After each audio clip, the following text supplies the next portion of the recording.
What's the scariest true story you know? Part 1. The story of Jamie Kloss is terrifying.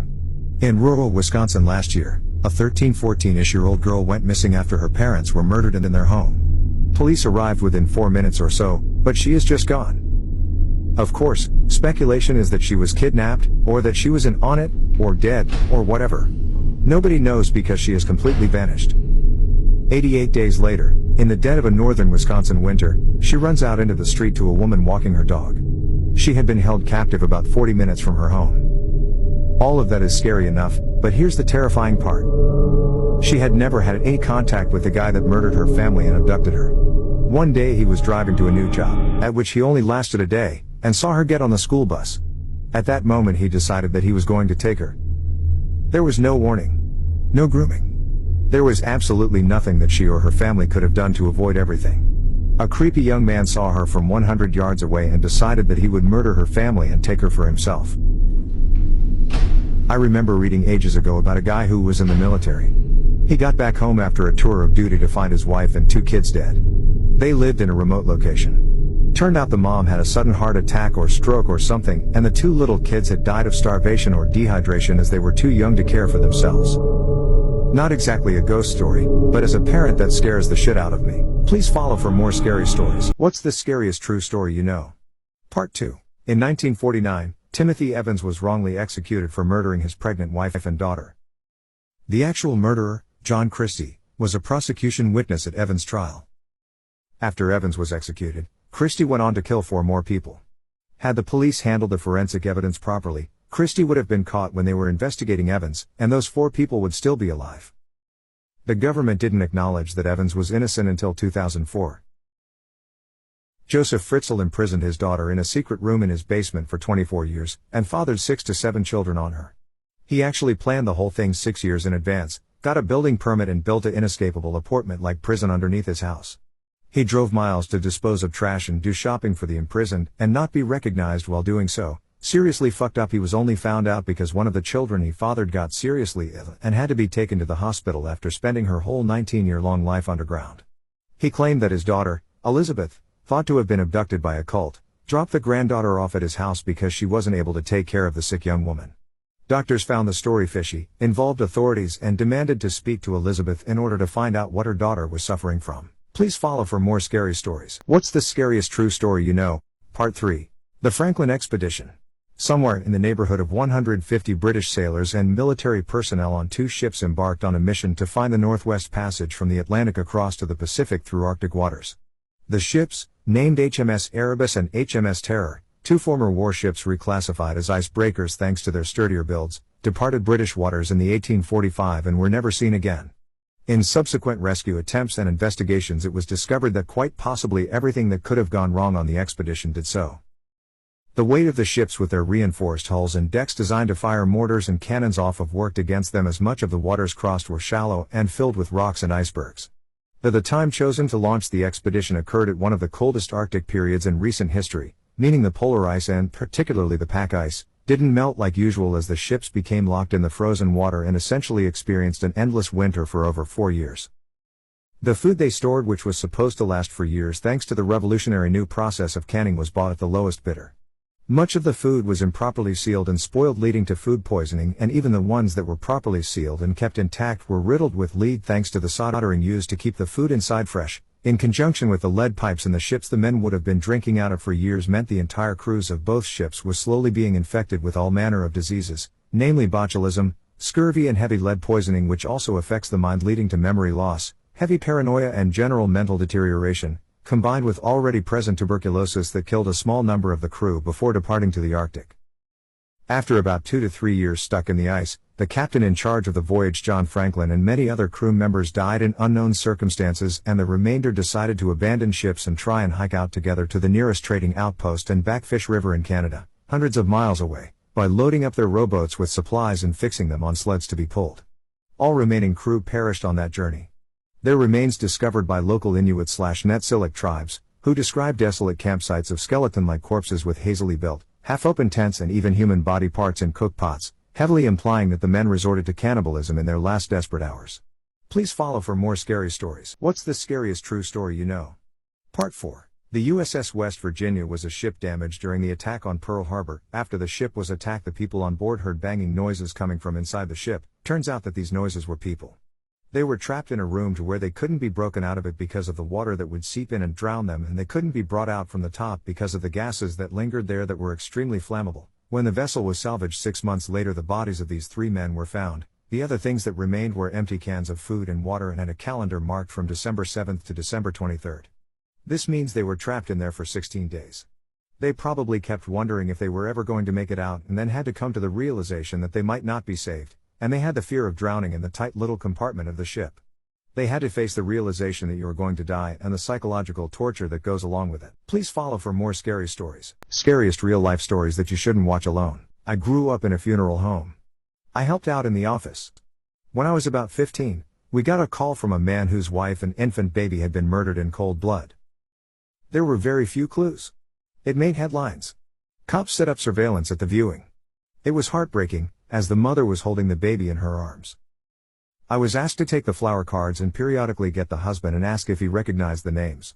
I then photocopied them and put them back. I did it because I was a kid, people knew me, and I was unobtrusive. I talked to the husband quite a bit. He seemed devastated and shaken. The cops told me they had an eyewitness to someone leaving the house the day of the murder. The witness was a 3-year-old girl. She recognized the man leaving. It was the husband's best friend. Turns out that the friend and the husband had made a pact to kill each other's families and run off with their secretaries. The little girl identified the friend, and I guess one of them cracked. They both went to jail on multiple counts, all on the testimony of a 3-year-old. I still cannot believe to this day that that man stood right beside me, multiple times, and I had no clue. I don't think I ever looked at life the same way after that. Follow for more stories. Scariest real-life stories that you shouldn't watch alone. My dad worked in a morgue during college in the 60s. One time on the night shift he was training a recent hire who was wheeling a body down the hallway. The body was under a sheet but all of a sudden started to sit up. The guy immediately freaked out, ran out the doors and quit. Apparently a dead body can have muscle contractions in the abs causing it to start sitting up. The more you know, I guess. I lived next to a murderer. Faye Swetlick was 6 years old when she was kidnapped out of her front yard. It was all over the news. I had news crews, cops, even the FBI all over my townhouse complex. My fiancé and I met with the FBI 3 times. They searched our home and everything. I remember clear as day, my fiancé FaceTimed me as the cops were digging through the trash cans directly in front of my townhouse. They pulled out her boot and a bloody knife. Then they found her body, dumped maybe 300 feet from my house. He had watched them find the murder weapon. Dumbass put it in a trash bag along with his other mail. He went to his back porch and opened his own throat. It's crazy. I had conversations with the guy. I never knew he was a psycho. This all happened a year ago. Check out my page to watch the next part. A man had been living under her bed for 2 months. This happened to a friend of mine. She told me about it a year or so ago. We'll call her Minji. Minji is in her late 20s, and works as an English tutor in South Korea. One evening, a few years ago, she was tutoring a high school boy. They were up studying pretty late, and the buses stopped running. Being a long way from his house, the boy asked if he could crash on her floor overnight and get the first bus the next morning. Minji was very reluctant, because inviting a teenage male student to stay the night didn't sound like a great idea, but he was begging her and eventually she relented. They went back to her one-room apartment, and she got into the bed, while he laid a blanket out on the floor, and they both fell asleep. A few hours later, at maybe 2 a.m., the boy wakes Minji up. "I'm really hungry," he says, "let's go get some food." Minji opens her eyes and looks up at him in disbelief. "Food? Now?" Follow so you don't miss part 2. A man had been living under her bed for 2 months. It's 2 a.m., go back to bed. But the student insists, "No, I'm so hungry, let's eat something now." She tells him that there's some ramen in the kitchen, and he can fix himself some. This doesn't satisfy him, he doesn't want ramen. "There's a 24-hour place just down the road, let's go there." Eventually, after several minutes of persuasion, the boy gets Minji to come with him to the restaurant. They leave the apartment and head out. As soon as they're on the street, the boy turns to Minji and says, "I'm not hungry. I woke up in the middle of the night and looked under your bed. There's a man sleeping there." They call the police, and discover that a homeless man had been living in Minji's apartment, sleeping under her bed, for over 2 months. The boy only saw him because he was lying on her floor, so had a clear view under the bed. The police arrested the man, and thankfully there were no other issues, but that's by far the creepiest thing that's ever happened to anyone I know. Check out my page to watch more stories. We were telling ghost stories one night before bed just to scare each other and poke fun at whoever got creeped out. Most of the time it's the rookies, but one woman told a story that actually managed to get under my skin a little bit, and I know the same was true for others. She said it was true, but then again, every ghost story told around a campfire is true. Somehow, though, I don't think she was making it up. It had that ring of truth that only really traumatizing events have. She said that when she was a kid, she and her friend used to go out in the woods behind her house a lot. She lived in northern Maine, where there's a lot of dense, unpopulated national forest. She said the woods up there aren't like they are here.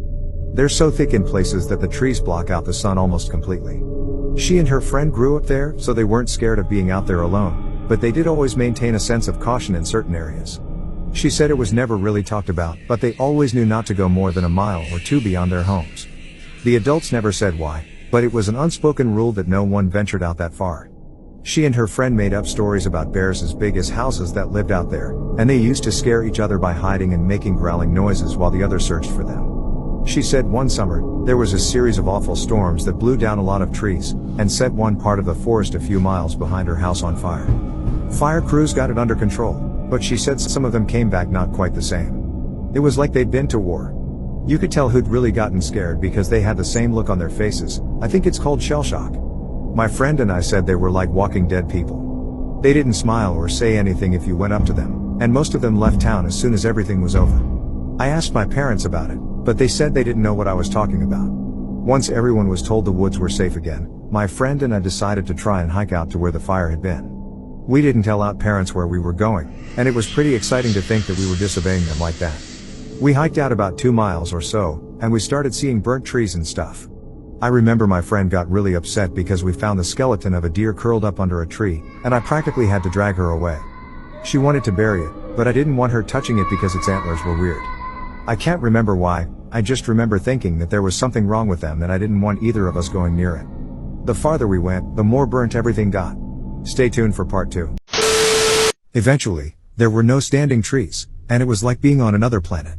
Almost nothing green, just brown and black everywhere.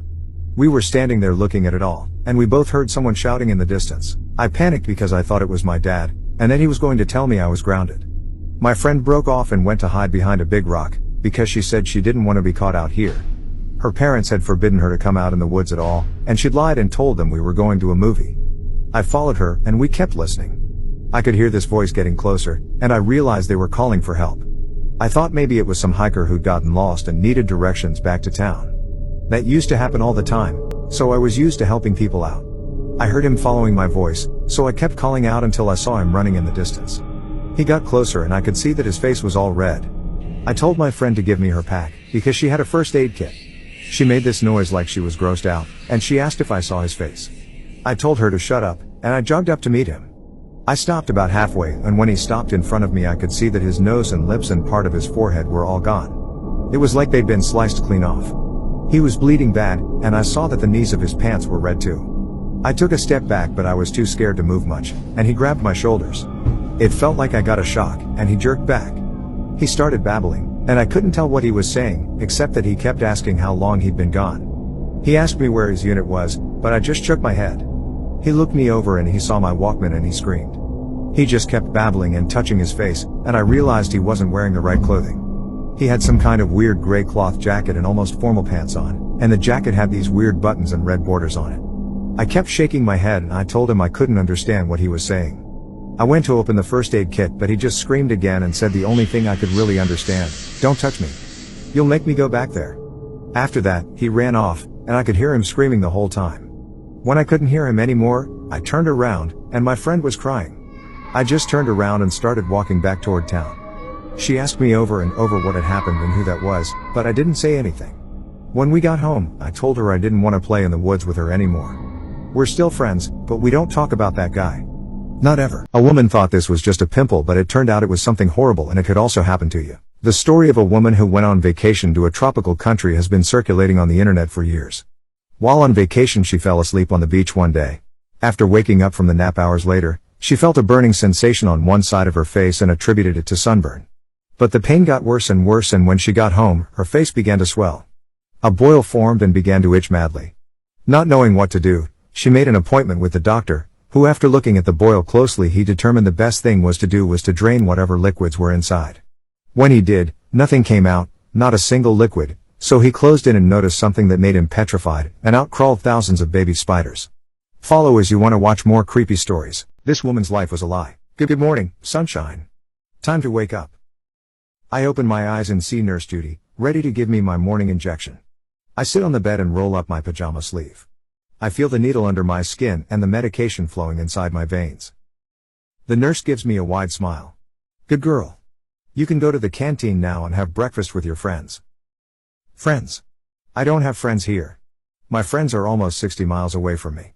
Enjoying life, learning new stuff, making out at parties. Certainly not spending their youth in a psychiatric ward. My parents put me there. It was after another anxiety attack at school. I lost control and tried to do something stupid. Now everything seems stupid to me. I pass by Nutsy Nora's room. Her yelling is impossible to ignore. She keeps screaming Kelly and Jenna over and over again, whatever these names mean. I see 2 doctors rushing to her room with a set of tranquilizers. Follow so you don't miss part 2. This woman's life was a lie. This place is full of people like her. I don't think I belong here. I enter the canteen and hear a loud surprise. I look around and see other patients gathered around a cake with number candles, 1 and 7, and an inscription, Happy Birthday, Robin. Right, it's my 17th birthday. Yay. I totally forgot. I force myself to smile and blow the candles.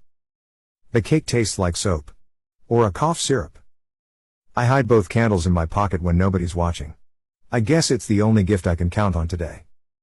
I stop one of the nurses on the way back to my room. I ask if my parents are going to see me. She shrugs and walks away without saying a word. Bitch. As I lay in bed, I stretch my arms and look at my hands. They look so weird. So damn weird. Maybe it's a side effect of one of those medications? Nurse Judy interrupts my contemplation. She storms in with an afternoon dosage of pills. Follow so you don't miss part 3. This woman's life was a lie. How are you feeling, my dear? Did you like the birthday surprise? She asks, with that annoyingly sweet smile. Yeah, I forgot today's the day. She takes my hand and says, oh, don't worry, darling, it happens to everybody. As she holds my hand, I ask her why my skin looks so strange. Nurse Judy gives me a sympathetic gaze. I think it's normal at your age, don't you think so, sweetie? Is she trying to make a fool of me? Oh, I've had enough. But I'm only 17. I say imploringly.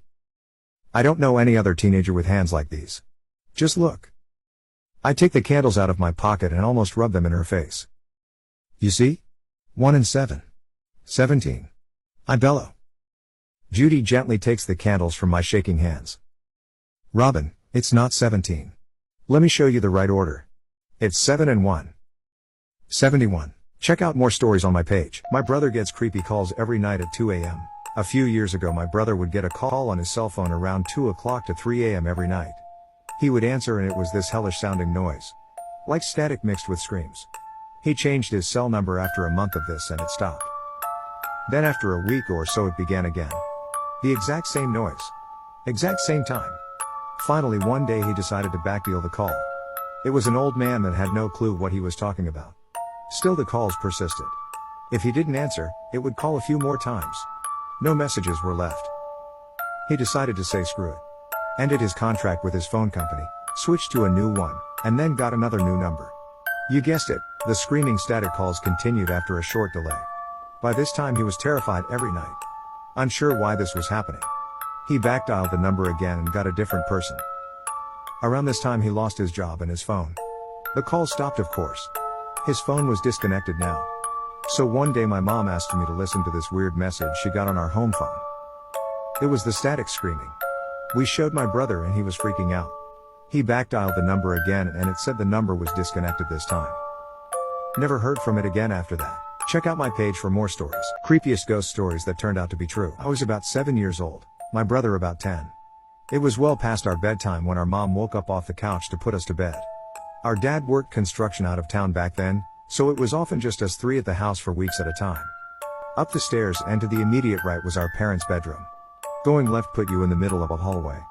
Taking another left down that hallway led to my brother's room. The opposite end was my room, which was also across the hall from our upstairs bathroom. At either end of the hallway are window doors we always kept locked and rarely used. The door on my end led to a balcony overlooking our front yard, and the door on my brother's end opened to our back porch. The house kinda leans into a small hill. My brother and mom both had a habit of waking up in the middle of the night to use the bathroom. I only knew this because I was always a light sleeper and they just couldn't help flushing with the door wide open.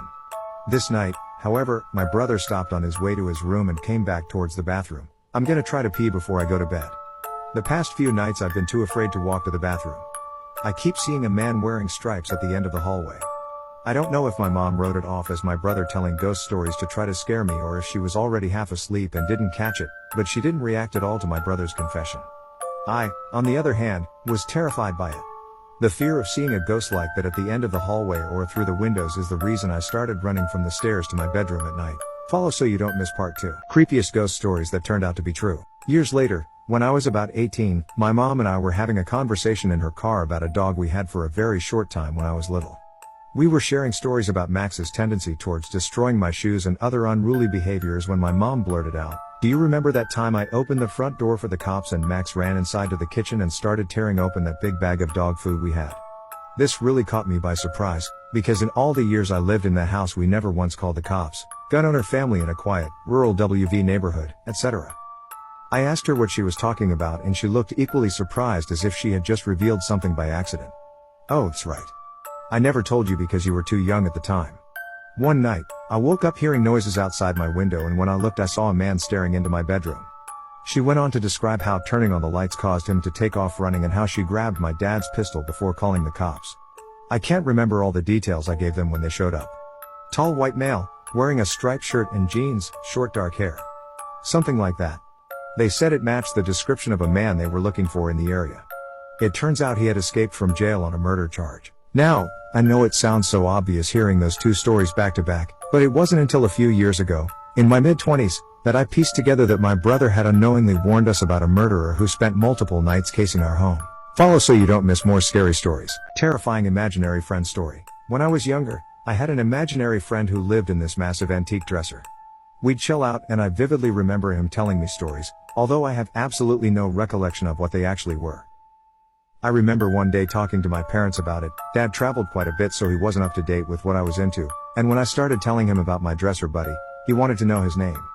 It was something innocent like Peter or Patrick, but I can still see him going white in the face. I drew Peter/Patrick out for him and the very next day him and my uncle took out that dresser and burned it. It wasn't until a few years later when I found out my dad's little brother, my uncle, also had the same friend with the same name who lived in the same antique dresser. After a few months of the typical imaginary friend shit, my uncle started having night terrors and couldn't sleep because of Peter/Patrick. It got so bad that they had to move him out of his room before he managed to get back to normal. Check out my page for more stories. Someone broke into my house and you won't believe what happened. A few years ago, I was renting a house in Northern California. The neighborhood was just outside the suburbs. It seemed like the perfect balance of having space and having nice neighbors close enough not to feel isolated. The area had no street lights, so it was very dark at night, especially if there were clouds blocking the moonlight. It didn't bother me though. It made my little house feel even more quaint on dark nights. I got home from work one day in midwinter. It was a cloudy night, so pulling up to my house, I saw only what my headlights and front porch light illuminated. When I got out of my car, I caught a whiff of cigarette smoke. That was odd as I had never smelled that before around that house. I didn't see anyone nearby, so I ignored it and went inside. I had just got off a shift with a few hours of overtime, so I felt pretty tired. Even though it wasn't even 7 yet, I decided to take a shower and call it a night. I woke up sometime later sure that I had heard a noise inside my house. I wasn't worried right away because my friend would sometimes stop by to use my shower after work on his way to his night classes. I even gave him a spare key so he could stop by even if I wasn't home. He would always text me to let me know beforehand though, and I hadn't heard my phone go off. I reached over to my bedside table and picked up my cell phone to see if my friend had sent me a text. The bright light from my phone screen and number pad blinded me. These were the days before phones had a light sensor that would dim the screen in the dark, and this particular phone was so bright I could use it as a flashlight. Through squinted eyes, I could make out that it was 9-something, but I couldn't tell if I had an unread text or not. I set my phone aside and called out my friend's name. There were a couple of seconds of silence before I heard loud footfalls as someone started running through the bottom floor of my house. I leapt out of bed and ran to the closet. They were already up the stairs by the time I had opened the door and stepped inside. Follow so you don't miss part 2. Someone broke into my house and you won't believe what happened. That house had 3 rooms upstairs, 2 bedrooms on either side of the hallway, the one I was in and a spare, and a bathroom at the end. The bedroom doors were both closed, but the bathroom door was cracked open. I heard whoever was in my house thunder down the hallway past my door and into the bathroom. Thank God he did. That gave me enough time to open the attic access in the ceiling of my closet and hoist myself up. I had just started to lift myself up when the person ran back out of the bathroom. My feet were barely inside of the attic when my bedroom door burst open. I heard footsteps run into my room and stop. When they didn't see me in that room, they ran back to the hallway and into the other room, which just had boxes stacked in a corner, some weights, and a table where I painted my miniature models. I guess they decided that if someone were hiding, it would be in the bedroom, because they charged back into my room and turned on the light. A moment later the closet door was ripped open. I was crouched in my attic just a foot or so away from the access, so I could try to stop them if they started to climb up. From my vantage point, all I could see was from about their knee down. They were wearing dirty blue jeans with frayed cuffs and worn work boots. After a few seconds of looking in the closet, they stepped away and I heard a loud crash come from my room, followed by a scream of frustration and anger. That scream was the most unnerving part of the incident for me. It reminded me far too much of my stepfather, who would scream in a similar way when he lost his temper. He would eventually be put in a mental hospital for several mental disorders that resulted in erratic and violent tendencies. The men in my house ran back down the stairs. I heard crashes and clatters as things were thrown around and furniture was knocked over. I stayed crouched in the attic. I had left my cell phone when I ran for the closet, and I wasn't certain I could climb down without him hearing. After some time, the noises stopped. I started counting slowly. Follow so you don't miss part 3. Someone broke into my house and you won't believe what happened. When I reached 1000, I decided it was safe enough to climb down and call the police. The first thing I noticed when I exited the closet was the intruder had flipped my bed over. I assume in an attempt to find me. That was the loud noise I had heard after he stepped away from the closet. I couldn't find my cell phone, so I went to the landline by the bed and called the police. I waited in my room until I heard them call out from downstairs. The first floor was a mess, but I had expected that. Chairs had been knocked over, the sofa had been flipped. All the books, pictures, and knickknacks I had on my shelves were strewn across the floor. The cupboards in the kitchen had been opened and all the boxed and canned foods had been thrown to the ground. As far as I could tell though, the only thing missing was a single knife out of the wooden block in my kitchen. The police checked the house from top to bottom. They found that the side door had been forced open by something like a crowbar. They also found a few cigarette butts along my fence line, along with some foil and an empty pen tube, which the police said people often use to smoke meth, so they think he had been watching my house for a while. I realized that he must have been out there smoking a cigarette when I got home. They collected up the evidence and told me I should stay with family or friends that night and get that door fixed as soon as possible. I opted to just not sleep. I moved a shelf over to block the broken door and spent the next couple of hours cleaning things up. I would often go to the window with a flashlight and shine it along the fence line where the police found the cigarette butts and foil, but I didn't see anything. The next day I called to have the door fixed and motion lights installed at the back and sides of my house. I ran a phone cable up into the attic and added a landline. I never wanted to be stuck up there without a phone again. Nothing else happened at that house though. I lived there for another 3 years without incident. One more precaution I took was practicing getting out of my bed, going to my closet, and climbing into the attic as quickly and quietly as possible. I even kept at it when I moved, except now I go to a crawl space at the back of the closet instead of the attic. I try not to think about what would have happened if I had been a bit slower getting to the attic or if he hadn't gone into the bathroom at the end of the hall first. Check out my page for more stories. Don't ever order from Amazon before you hear this story. My girlfriend moved out 3 weeks ago. My cat, Rook, was really close to her, and now that she's gone, I can tell he's a bit lonely. Especially when I'm at work. I came home a few times to my curtains ripped up, or all the toilet paper in shreds. The last straw was when I came home after working late to find he had clawed a hole the size of a dinner plate into the side of the sofa. I decided I had to do something. I tried different toys, even catnip, but nothing worked. One night while browsing Amazon, I saw a pet camera. It's a tiny camera that records your pet on a live feed so you can monitor their behavior while you're away. It even has an audio function so you can talk to them. Sounded silly, but hey, I love my furry dude, so I bought it. I got overnight shipping and installed it immediately. I decided to set it up in my bedroom, as that was where Rook dwelled most. My first day at work, I think I checked that camera 30 times. When I spoke into the microphone, Rook seemed to be happier, and I noticed there was no destruction around the house either. By day 4 I figured I'd solved the problem with Rook. That leads me to right now. About 30 minutes ago I climbed in bed with Rook, ready to close my eyes, when my phone buzzed. A notification from the pet cam. Follow so you don't miss part 2. Don't ever order from Amazon before you hear this story. I almost ignored it, sure I'd just triggered the thing. But I opened it anyway. What I saw made my grip tighten on the phone. Instead of a video of myself in bed I saw a man, tall, gangly, with pale skin, and large eyes. He was moving into my room with exaggerated steps, like a sneaking cartoon character. He got right up to the lens, so close I could almost smell his rotten breath, and he smiled. I immediately paused the video, terrified. I looked at the spot where the man should have been standing, but there was no one there.